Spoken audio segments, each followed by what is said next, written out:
আসসালামু আলাইকুম সুপ্রিয় শিক্ষার্থীবৃন্দ, আশা করি আপনারা সবাই ভালো আছেন। আজকে আমরা পরিসংখ্যানের চ্যাপ্টার 8-এর একটি প্রশ্ন নিয়ে আলোচনা করব। প্রশ্নটি হলো বিটা 1 অর্থাৎ বঙ্কিমতা এবং বিটা 2 অর্থাৎ সুচলতা তোমার মূল বিন্দু অর্থাৎ মূল এবং মাপনীর উপর নির্ভর করে না, অর্থাৎ মূল ও মাপনী হতে স্বাধীন। এই প্রশ্নের সলিউশন করব। তো এই প্রশ্ন সলিউশন করার জন্য আমাদের অবশ্যই জানতে হবে বিটা 1 অর্থাৎ বঙ্কিমতা সূত্র এবং বিটা 2 অর্থাৎ সুচলতা সূত্র, এই দুইটা আমাদের জানতে হবে।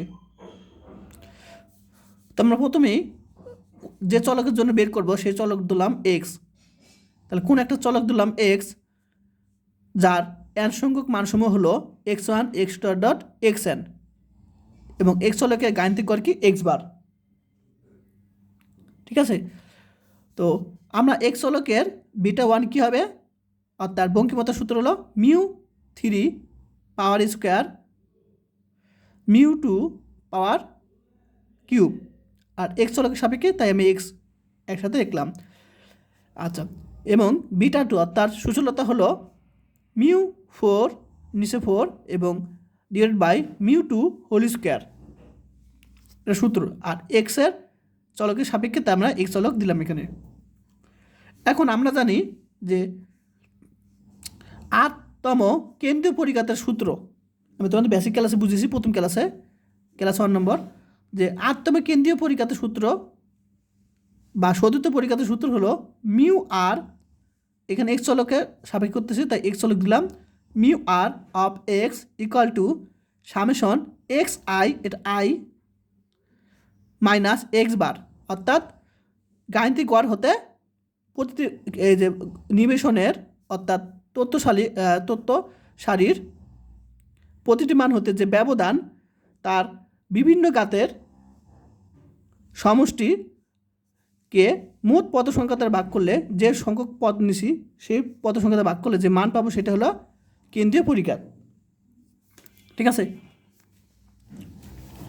আচ্ছা এখন ধরি নতুন চলক ইউআই, নতুন চলক দিলাম u i equal to x I minus a divide by c, যেখানে এ হলো মূল এবং সি হলো মাপুনি। তো আমরা কী করলাম, এই যে ইউআই সির সাথে গুণা নিয়ে আসলাম, C U I X I minus A আমরা লিখতে পারি এভাবে, এটা কিন্তু আই, এগুলো কিন্তু আই। আচ্ছা, তাহলে আমরা কী করলাম, এ যে মাইনাস এ আমরা এবার নিয়ে আসলাম, তাহলে প্লাস হয়ে যাবে। তাহলে x i equal to a plus c u i আমি লিখতে পারি।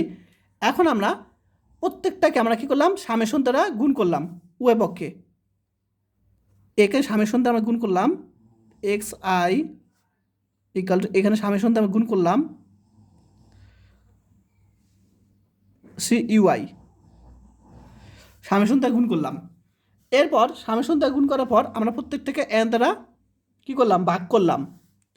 ভাগ করার পর এই যে এন দ্বারা ভাগ করলাম, তারপর ভাগ করার পর কী হবে তোমার সামেশন এক্স আই, এটার পরের লাইন এন ইকুয়াল টু, আমরা সামেশন কী করব, এর সাথে গুণ আকারে রাখবো আমরা সামেশন এ, আর নিচে কি এন লিখব প্লাস এই যে মাঝখানে প্লাস, আবার সামেশন সি ইউআই সাথে গুণ করব। এখানে দুর্ভোগ কী আছে, সি আছে, তো সিটা বাইরে নিয়ে আসবো, summation UI divide by n লিখতে পারি, অর্থাৎ এই জিনিসটা থেকে আমরা এই জিনিসটা লিখতে পারি। এখন আমরা জানি কোনো দুর্ভোগের আগে যদি সামেশন থাকে, কোনো দুর্ভোগের আগে যদি সামেশন থাকে সেটা এন হয়ে যায়। তাহলে এ একটা দুর্ভোগ, তাহলে এর আগে সামেশন আছে, তাহলে এটা পরিবর্তে এন দিব, তাহলে এই এন এ এন কাটাকাটি থাকবে। আচ্ছা, এটা পরবর্তী করি, তাহলে সামেশন পরিবর্তে আমরা এন দিলাম প্লাস, আর এখানে যা আছে তাই রেখে দিলাম। এখন summation x I divide by N, এটা মানে কি X bar equal to N আর এন কাটা থাকবে A plus summation UI divide by N, এটা মানে হলো U bar C U bar. তো আশা করি সবাই বুঝতে পারছো এটা কীভাবে আসছি, চলে আসছে, এটা সবাই বুঝতে পারছো। তো এটা সবাই যদি বুঝে থাকো, তারপরে হলো যে আটতম কেন্দ্রীয় পরিঘাতের সূত্রটা আমি আবার লিখলাম। এই যে একটু আগে যে আলোচনা করছিলাম সেই সূত্রটা আমরা কী করলাম, আবার এখানে লিখলাম। লেখার পরে আমরা এখানে এক্স বারের মানটা আমরা এখানে বসিয়ে দিলাম। তো সামনে মাইনাস আছে, তাই এখানে কী হবে, প্লাসটা মাইনাস হয়ে গেল। ঠিক আছে। আচ্ছা, এখন প্লাসে মাইনাসে কাটাকাটি যায়, তো plus C U I minus C U bar পাবো পাওয়ার আর। এখন আমরা কি করব, এখান থেকে আমরা সি কি করব, কমন নিব। তাহলে এখান থেকে যদি সি কমন নেই, পাওয়ার কি আছে, আর আছে, তাহলে C to the power R লিখতে পারি। আর থাকবে কিন্তু summation U I minus U bar power R লিখতে পারি ডিভাইড টু এন। আশা করি সবাই ক্লিয়ার।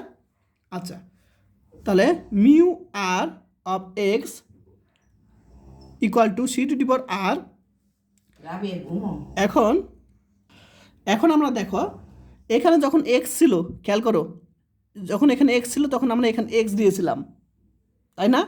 তাহলে এখানে কি ইউ আছে, তাহলে আমরা কি দেবো, এখানে ইউ দিতে এখানে তাহলে কি আছে, ইউ দিতে পারি। তাহলে আমরা দেখো মিউ আর ইউ বসিয়ে দিলাম। আশা করি ক্লিয়ার। যখন এখানে এক্স, তখন এক্স আই মাইনাস এক্স বার। তো যখন এখানে ইউ, তাহলে আমরা কি লিখতে পারি, মিউ আর এক্সের পরিবর্তে আমরা ইউ বসাতে পারি। তো এটাকে আমরা 1 নং সমীকরণ দিতে পারি। আশা করি সবাই ক্লিয়ার এ পর্যন্ত। এখন আমরা আর এর মান 2, 3, 4 বসিয়ে পাই।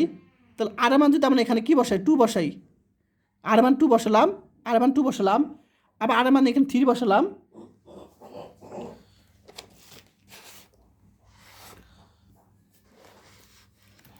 আবার এখানে আর এর মান 4 বসালাম।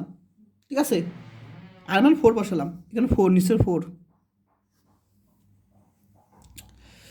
তো এখন B1x অর্থাৎ বঙ্কিমতা, এক্স চলকের বঙ্কিমতা হলো, সূত্র একটু আগে প্রথমে আলোচনা করছিলাম, মিউ 3 উপর whole square mu 2 whole cube, X চলকের সাপেক্ষে করতেছি আমরা। এখন মিউ কিউব 2, এখন মিউ কিউবের মান কত পেয়েছিলাম মনে আছে, এই যে একটু আগে দেখা, এই যে mu cube of x, mu cube of x, এটা মান পেয়েছিলাম c to the power 3 mu cube of u পেয়েছিলাম। তো সেটা উপরে কি হোল স্কোয়ার দিলাম। আবার mu two x, mu two of এক্সের মান কত পেয়েছিলাম, c square mu two of u বসিয়ে দিলাম। আর উপরে কি আছে, কিউব আছে, কিউবটা বসিয়ে দিলাম। আশা করি সবাই ক্লিয়ার এ পর্যন্ত। আচ্ছা, এখন আমরা এই যে পাওয়ার পরে গুণ হবে, তাহলে আমরা 2 এর সাথে 3 গুণ করলে 6, আর এই যে মিউ কিউব এর উপরে হোল স্কোয়ার দিলে কী হবে, মিউ কিউব হোল স্কোয়ার। আবার এটাও পাওয়ার পরে গুণ সি টু দি পাওয়ার 6, আবার এটার সাথে আমরা কী করতে পারি, পাওয়ার গুণ করলে 1 এর সাথে কিউব গুণ করলে কিউব পাবো। তো আশা করি বুঝতে হবে ক্লিয়ার। এখন C to the power 6, C to the power 6 কাটাকাটি যায়, থাকবে এটুক থাকবে। ঠিক আছে, তাহলে এটা থাকবে। এখন আমাদের যখন, খেয়াল করো, আমাদের যখন এক্স ছিল তখন এখানে এক্স ছিল, দেখো খেয়াল করো। তো যখন এখানে ইউ আসে তখন আমরা কি পাবো, B1 ইউ পাবো। যখন এখানে কি ইউ, তখন এখানে কি হবে, ইউ হবে। এবার সবাই ক্লিয়ার। এখন আমাদের B1 হতে দেখা যায় যে মূল এ এবং মাপনী সি এর কোনো অস্তিত্ব নাই, অর্থাৎ এখানে আমাদের B1 এখানে যে অংশটা পেয়েছি আমরা, সেই অংশে আমাদের কি এ নাই এবং সি নাই, এখানে এ আর সি আছে নাই। সুতরাং বলতে পারি B1 মূল ও মাপনীর ওপর নির্ভরশীল না, স্বাধীন। আবার B2 অফ এক্স দেখো, তো সূত্র কি জানি, mu 4 of x mu 2 whole square of x. তো এখন আমরা মিউ 2 অফ এক্সের মান বসিয়ে দিব, এই যে মিউ 2 অফ এক্স, এই মানটা আমরা কী করব, এখানে বসিয়ে দিলাম, অফ এখানে হোল স্কোয়ার। আবার মিউ 4 অফ এক্স, এটা মানটা বসিয়ে দিলাম এখানে, এই মানটা আমরা কী করলাম, আমরা এখানে বসিয়ে দিলাম। এখন 2 স্কোয়ার দিলে কত 4, এটু স্কোয়ার দিব আমরা। আচ্ছা, এখন C2 কাটাকাটি যায়। তো এখন কাটাকাটি করে আমরা এই জিনিসটা পাবো μ4 অফ ইউ মিউ স্কোয়ার নিচে 2 পাবো। এখন যখন এখানে কি এক্স ছিল তখন এখানে এক্স ছিল, তা যখন এখানে ইউ তখন কী হবে, এখানে এক্সের বদলে ইউ হবে।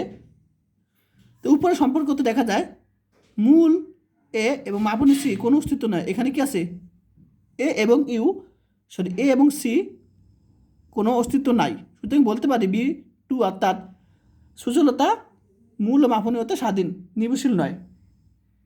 ঠিক আছে, তা আজকে গেলে সে পর্যন্তই। সব ভালো থাকবেন, আল্লাহ হাফিজ।